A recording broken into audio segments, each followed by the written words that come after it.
For quite a while now, I've had a plan in my head to make a comprehensive video series on the Ukrainian war, its origins, and what I think that war will mean for the future of the world. Specifically, I planned to target that video series at right-wing audiences who have been particularly susceptible to, let's be frank about it, Russian propaganda narratives about the war. And for understandable reasons, mainly relating to their distrust of Western elites, a distrust that Western elites have certainly done plenty to deserve, they have fallen into the posture of immediately assuming, really rather uncritically, that anything that comes out of Western sources about any subject whatsoever must, by dint of that fact alone, be wrong, and therefore that any other narratives which contradict it must, because they contradict it, be correct. Now, very few people who've fallen into this trap, perhaps none at all, would describe their position this way, because when you describe it this explicitly, it sounds rather stupid. But nevertheless, that is what they've fallen into. And my aim was to combat that, to give what I know to be the real story.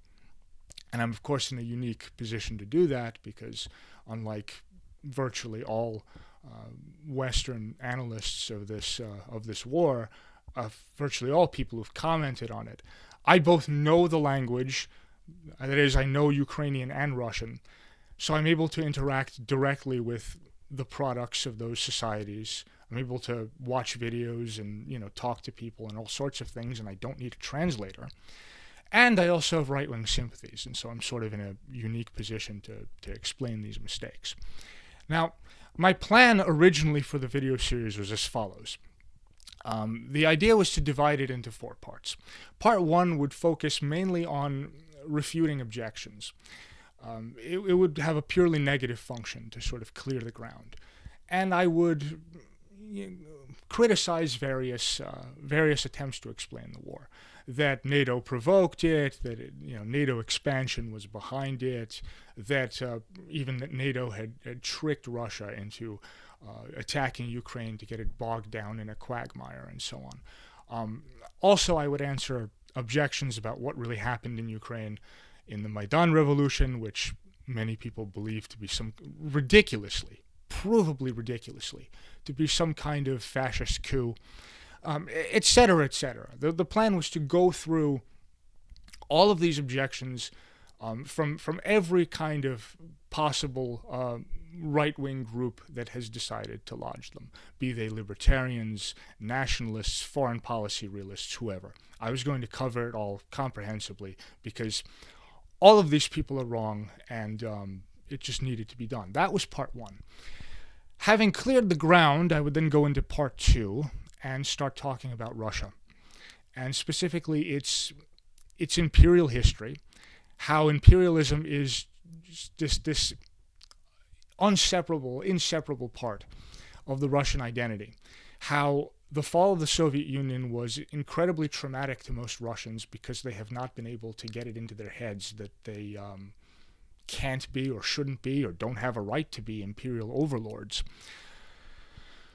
But because they've never been able to accept that, you now have this kind of resurgence of aggressive militarism and jingoism and imperialism within Russia. And so many of these kind of pro-Russian justifications for what's going on are phrased in a sort of way as to say that, Russia has legitimate interests and so forth and so on. But these quote-unquote legitimate interests are always framed covertly in such a way that Russia is only thought of as an imperialist power. That is, you think they all presuppose that Russia must be and can only be an empire. And so its interests are always imperial interests, although this is rarely, if ever, spoken aloud among Western audiences because it would be considerably more difficult to win their sympathy if one did that. I would also then discuss the nature of Russian propaganda and why these Russian narratives have proven so effective against certain people. And specifically, I would explain the kind of nihilistic and postmodern character of Russian propaganda and how it differs from Western propaganda. Western elites, of course, lie, and they have their own political narratives that they wish to foist upon their populations. But that's just it. That's where the difference really is between Western propaganda and Russian propaganda. In Western propaganda, the elites want you to believe something. They have definite narratives that they propound and they push through the media organs. There are definite things they want you to believe. In Russia, on the other hand, nobody cares what you believe. In fact, best of all would be to create a situation where you don't know what to believe and you throw your hands up in despair.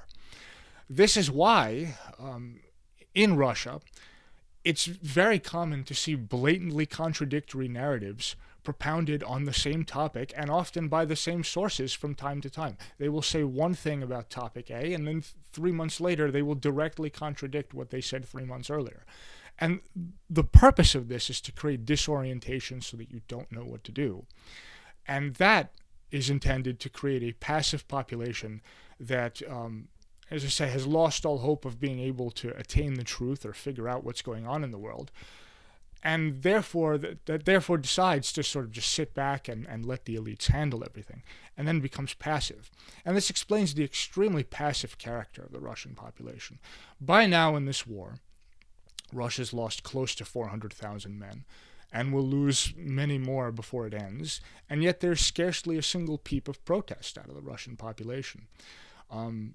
This is a very bizarre thing in Russia. Westerners are aghast at this. They don't understand why these people are acting like slaves. So my aim in part 2 would be to discuss that in detail and just basically discuss the imperial history of Russia.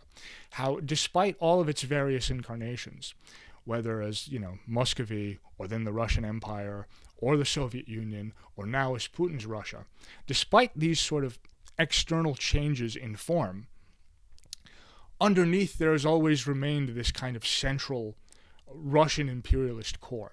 This is why you have Russian imperialists today who will praise both the Russian Empire and the Soviet Union, despite the fact that the Bolsheviks massacred the Russian royal family, and these two ideologies obviously don't go together. The point is that the ideology doesn't matter. The only thing that matters is that some ideology exists to propound Russian greatness. And what is meant by Russian greatness specifically is not Russia's ability to provide a comfortable or fulfilling life for its citizens, which is something that Russia's political elite has never cared to do, but rather to make it so that Russia is feared abroad, so that other countries are afraid of Russia. So as I say, that would be part 2. Then in part 3, I would shift to Ukraine and talk specifically about the Maidan Revolution and its origins and what really happened there, what the true story was, how it really was a spontaneous uprising of the population who just became sick and tired of just constant corruption and saw nothing but just utter hopelessness ahead for them. Because by that point, by 2013, Ukraine had been slowly developing a middle class, and the members of this middle class had gotten enough money together to be able to travel abroad. They visited European countries. They've realized that Europeans lived significantly better and more comfortably than Ukrainians did, and so naturally they asked themselves, well, why is that so? And then they began to look at Ukraine's relationship with Russia and Russia's constant desire to control Ukraine, to conquer it, to subsume it within itself. They would look at the centuries-long campaign by Russians of one stripe or another to essentially deny Ukrainian national identity, to deny that Ukrainian is a real language, that Ukrainians are a real people, that really, in the mind of Russian imperialists, Ukrainians are basically just Russians who have been somehow deluded or brainwashed into forgetting that they're Russians. This is sort of their belief. And then arising from these beliefs, you get this constant imperialist creeping that has prevented Ukrainian society from developing. And all of this came to a head in late 2013, and the government that was around in Ukraine at the time was overthrown. Now, I want to tell the real story about that in detail, and then also explain why these kind of Russian sympathetic narratives about that event, which try to cast it as some sort of fascist coup, that there were Nazis involved, that Western intelligence stirred the pot. All of these things are provably false for a number of reasons, but the most significant of which is that the timeline simply doesn't match up if you really examine it closely. And so that was going to be part 3, and then the remainder of part 3 would be devoted to explaining a few oddities about the current war that's now going on in Ukraine. And basically, I've already said this before, but everything I have seen leads me to believe that this war that started in February of 2022 was never supposed to happen. That is, there was never supposed to be a war. Ukraine was supposed to surrender to Russia. The Russian army was supposed to overrun it, subsume it, integrate it into Russia, make it a Russian colony, and essentially turn the Ukrainian president, whether that be Zelensky or whoever else, it really made no difference, into basically Lukashenko 2.0. But although these kind of plans had been made between the Russian and Ukrainian governments, Russian agents in Ukraine forgot to take account of the Ukrainian military, which decided to act independently, disobey Zelensky's orders and those of his faction and closest advisors, and resist when it wasn't supposed to, which explains a number of things. It explains, first, why the Russians were able to capture so much Ukrainian territory, especially in the south, so quickly in the opening days of the war, but since then have barely been able to move forward. The reason they captured all of that territory is because they faced no resistance, because there wasn't supposed to be any resistance to them. And I would mention a few things like how a certain area connecting southern Ukraine to Crimea, called Chonhar, had mines placed all over it by the Poroshenko government, that is Zelensky's predecessor government, but that someone in the Zelensky government, it's not clear who, someone ordered these mines to be removed. Moreover, Zelensky did a number of things to gut Ukrainian military production, make it so that essentially no factories operated, that Ukraine's ability to manufacture drones, ballistic missiles, virtually any kind of important weapon was essentially reduced to zero. So he completely gutted military production. They also demined a major highway leading from Belarus into northern Ukraine and into Kiev, mysteriously. The 72nd Brigade, which was stationed to defend Kharkiv, was stationed around Kharkiv just before the invasion, was mysteriously told to withdraw from the area. Thankfully, the military command intervened and prevented this, but nevertheless it was told to withdraw. A number of these very bizarre things. I would then discuss the story of Roman Chervinsky, who is a Ukrainian counterintelligence officer who's got a very interesting background. But basically, in April of 2023, he gave an interview that lasted about an hour and a half, in which he discussed these things, most specifically the demining of Chonhar. And he was told by people that he knew that there were direct orders from the top, although again it's not clear precisely who gave them, to demine the area, to not attack the Russians at various points, to not prepare for an invasion. There are other things I can point to. The United States, for example, just in advance of the invasion, offered to send weapons to Ukraine, and Alexei Reznikov, the then defense minister, openly refused this offer. Okay, so just a number of very bizarre things that suggest that there was a plan among the Ukrainian civilian government to surrender the country, but the military disobeyed. Now, this has some serious consequences for Ukraine because although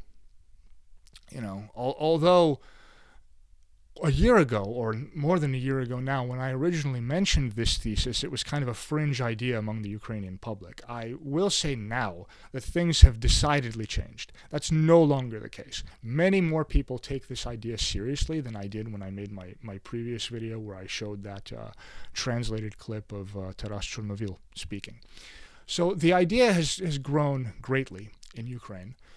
But as I say, details are not available because the country is in the middle of a war and there's no possibility to investigate all of that properly. But after the war, that possibility will emerge. And this, for obvious reasons, terrifies Zelensky. Now, part 4 would be the most speculative part and therefore the most interesting part. And it was meant to be about the future.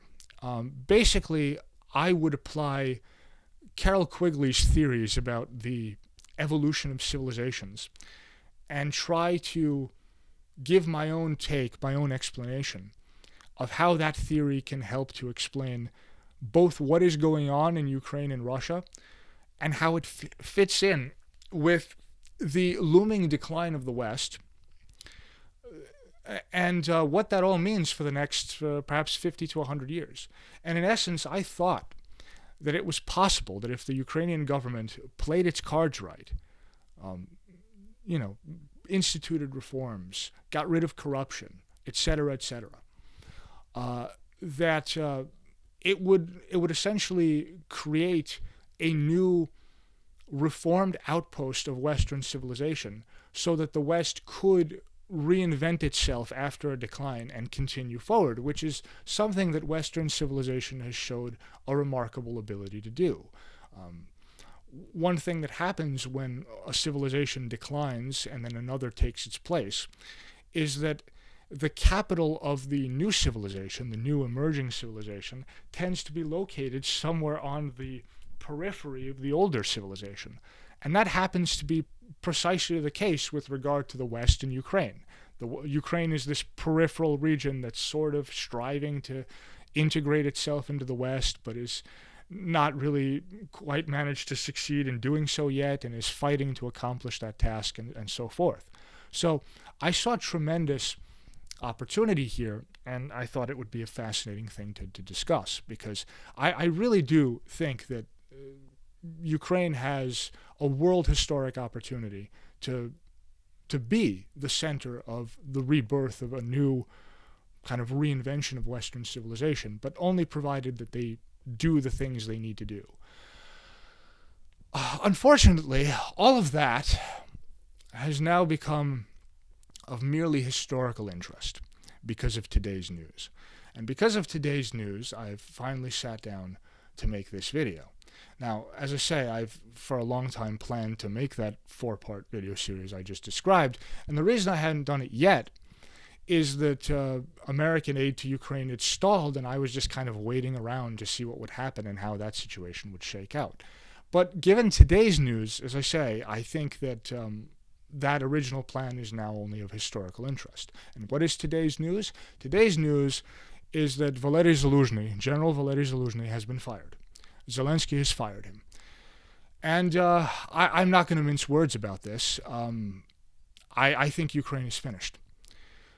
Zaluzhnyi was the guy, the man, who prevented the original surrender plan of the Zelensky-Yermak faction. And with him gone, and by the way, Zelensky and his people have been trying to remove him for a long time. In particular, they've done everything possible to maneuver things in such a way so that Zaluzhnyi is not able to properly communicate with his other generals. They're trying to sabotage him, and in turn trying to sabotage the war effort. Furthermore, Zelensky has been sabotaging the war effort by refusing to do a single damn thing about corruption, despite being asked countless times by Western leaders to do so. For innumerable times, Western leaders have now approached him and tried to reason with him, tried to speak to him like a human being, and said, "Look, come on, stop stealing this aid. You gotta do something about this. Punish these people." But you go into a city like Lviv, and you see Mercedes and Porsches everywhere. How did these people manage to suddenly afford to buy these cars? I mean, the answer's pretty clear. Now, you will get defenders of the Ukrainian side, cheerleaders for the Ukrainian side, and of course, I'm obviously on the Ukrainian side. I want them to win. I want the Russian Empire to be destroyed. I am Ukrainian. Of course, that's the side I'm on.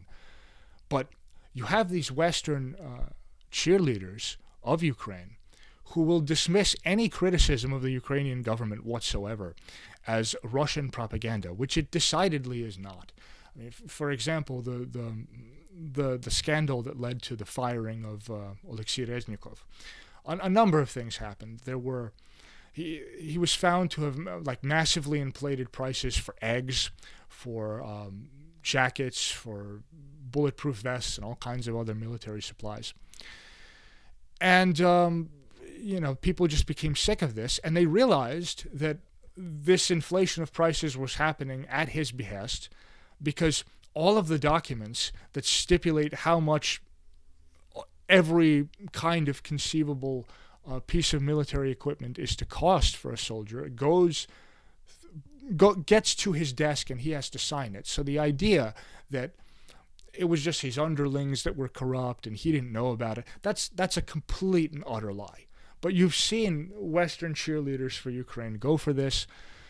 It's just tiresome. And it's now come to a head with the firing of Zaluzhnyi. And since Zaluzhnyi was the man who stopped this surrender plan in its tracks, I think the future is pretty clear. I think we know what's going to happen now. I have heard rumors that the person to replace Zaluzhnyi will be Denis Prokopenko, who was the head of the Azov battalion. I don't know whether that's true or not, and really it doesn't matter.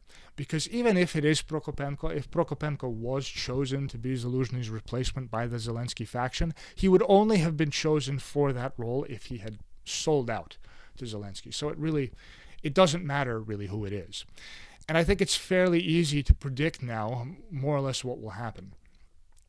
The surface level reason, the exoteric reason, let's call it, for the conflict between Zelensky and Zaluzhnyi, of which many have been speaking for some time now, is that Zaluzhny's battle strategy has been pretty conservative.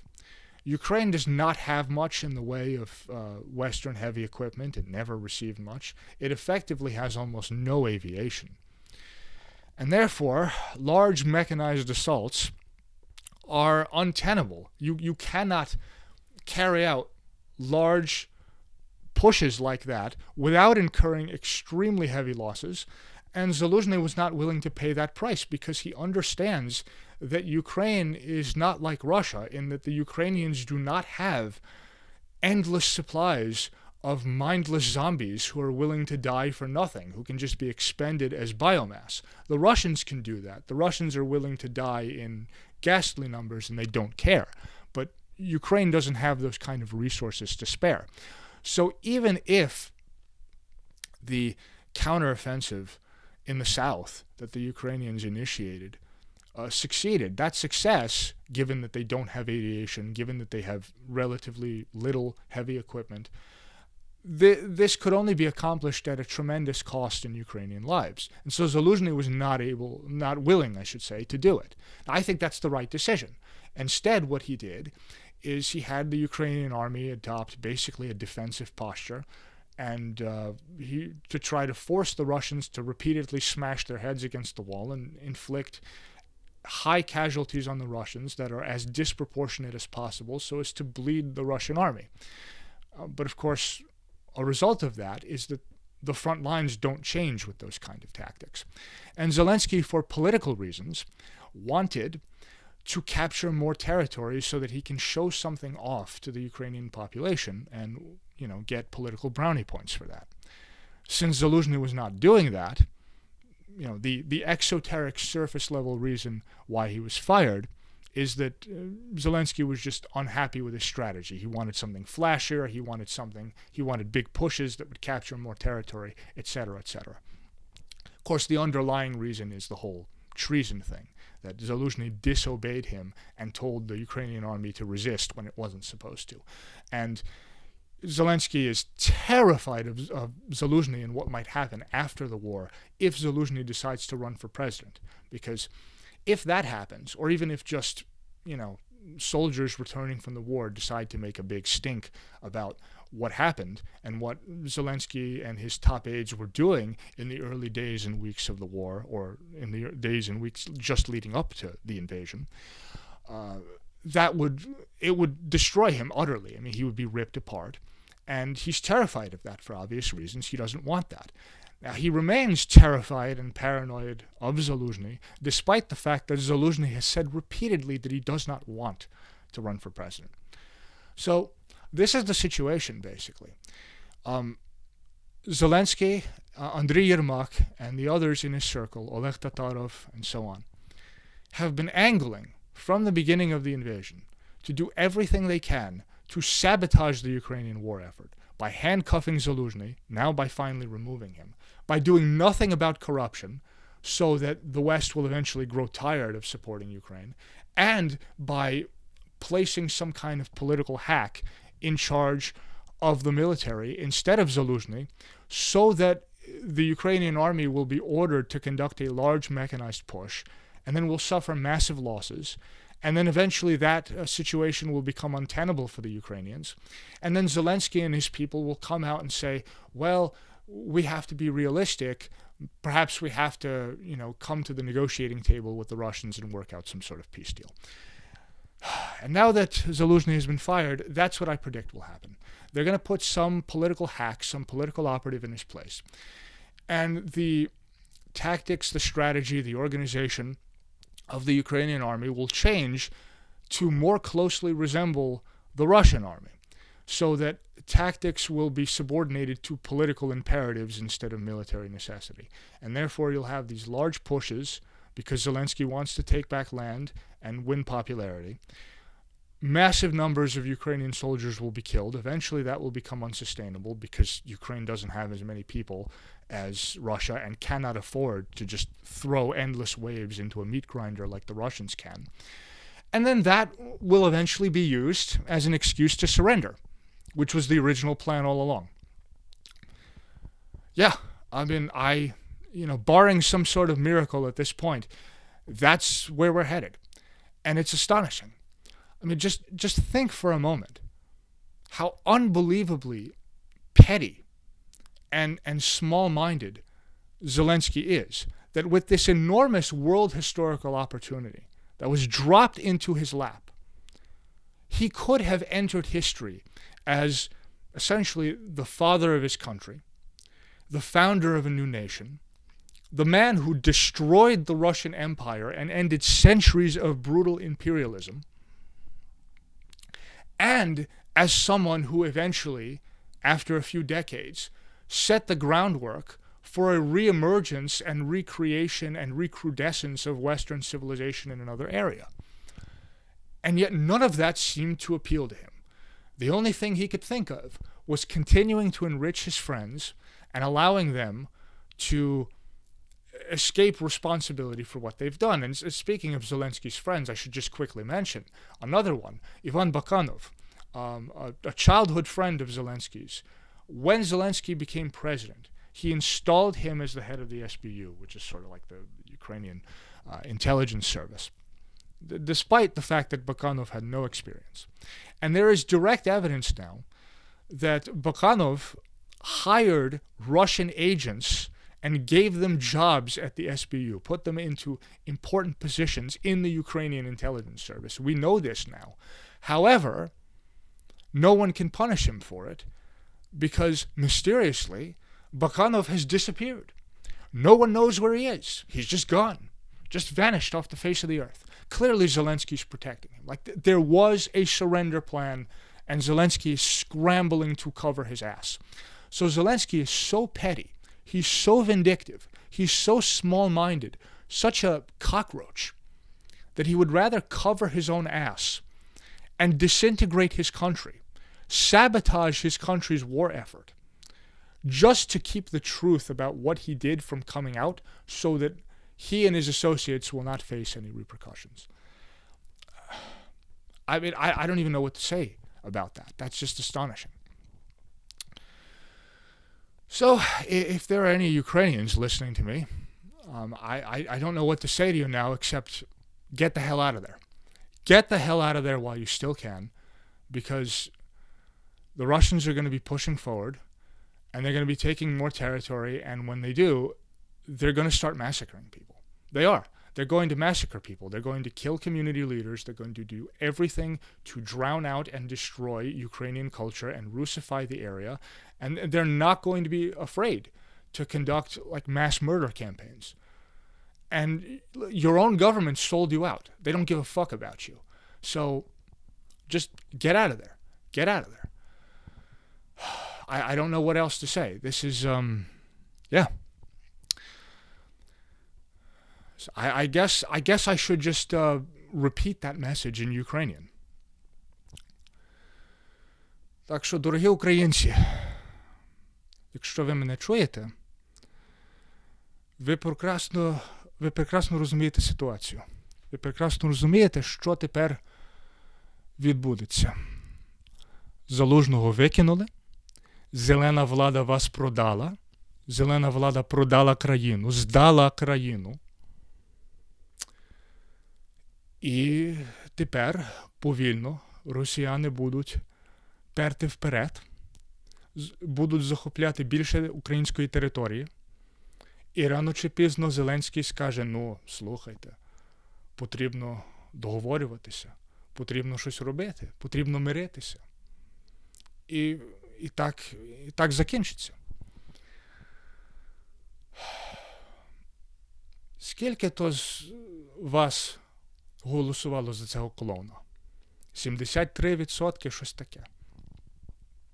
73% з вас цього хотіли. Мені навіть не потрібно йти далеко. Я особисто можу сказати, що в мене, особисто в родині, є люди, які голосували за Зеленського по приколу. От тепер маєте прикол. Тепер вам буде курва великий прикол. Такий прикол прийде, що Боже борони. Так що, якщо будь-які нормальні люди мене чують і мене слухають, ну що вам можна сказати? Залужного викинули. План здати Україну іде далі. Так що втікайте. Тому що ця зелена влада, яку ви самі вибрали, цей клоун, якого ви самі особисто рішили привести до влади, вас здав. Тому що він хоче себе захистити. І хоче захистити Єрмака, і Татарова, і Баканова, і так далі. Він думає про себе і не про вас, не про країну. Так що виясняється, що український народ не хоче мати свою націю. Що вам сказати? Якщо серед вас лишилися нормальні, втікайте. Все. Хотіли прикол? Хотіли закликати Зеленського по приколу? Будете мати прикол. Зеленський хотів йти на шашлик з москалями, з орками. Хотів піти на шашлик. Ну, то тепер зроблять з України шашлик. Anyway, yeah. I mean, I think it's clear what we're going to see. And I want to put this video out now so that my prediction is out there. The rate at which Russians are going to capture Ukrainian territory is going to vastly accelerate in the coming months. Ukrainian casualties are going to go up. And yeah, eventually we're going to see some kind of push by the Zelensky faction to make peace. Now, I don't know whether Zelensky is stupid enough to think that Putin will accept him as his vassal now, even though that was always the original plan.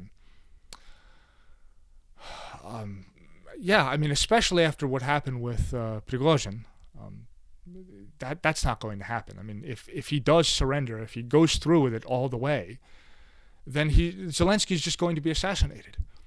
But I suppose that would be a fitting end to a rat with no honor. So, what's going on in the West? in the United States specifically, is still worth keeping an eye on. We'll see if the United States does eventually decide to give more military aid to Ukraine, and in what quantity it decides to do so, if it eventually does. The presidential election, I've already said and continue to believe, is largely irrelevant. As long as I'm making predictions here, I might as well throw down another one. Joe Biden will be reelected. The fact that Trump appears to be ahead by double digits in virtually every poll doesn't matter. Okay. If you were watching closely what happened during the 2020 election, you will know precisely why it doesn't matter. We're going to be in for some fortification, some voting machines that will be shutting down at 4:30 in the morning randomly, and all the rest. So yeah, it's obvious that Trump will win the Republican primary. Of course, I mean, you'd have to be an idiot to doubt that. But I also think Biden will win re-election. And now, interestingly, that the Republicans have decided to play these kind of political games where, to my genuine surprise, the Democrats caved to a significant extent on providing them with some border security. They were willing to give them far more than I expected them to give. And yet, the rumor is that Trump ordered congressional and Senate Republicans to vote against the deal because Trump himself wants to take credit for solving the border problem. It's an open question whether that will work for the Republicans or whether their efforts to sabotage what they initially claimed they wanted will backfire on them. I don't know. I mean, I wouldn't be surprised. I would not be entirely surprised if in the 2024 election the Republicans lost control of Congress. I'm not going to predict that definitively. I'm not as sure about that as I am with the presidential election, but it wouldn't surprise me. So that's basically all I wanted to say. I will eventually make those other videos about Ukraine. I do think that the full story about what happened in the war is interesting and worth telling, as is the true story about the Maidan Revolution, as is all the reflections and thoughts about Russia and its kind of inveterate imperialism. All of that is still worth talking about, and I will talk about it. But the most interesting portion of the series, the one that looks ahead to the future, I think has become, at this point, largely dispensable. Because if the Ukrainians have this kind of horrible government that's just desperate to sell them out at every turn, what can we expect of them? So, yeah. Так що, ще раз кажу, дорогі українці, вас продали, вас здали. І це не перший раз, що таке відбулося. Як казав Кучма, це ж було вже. What a mess. Thank you for listening.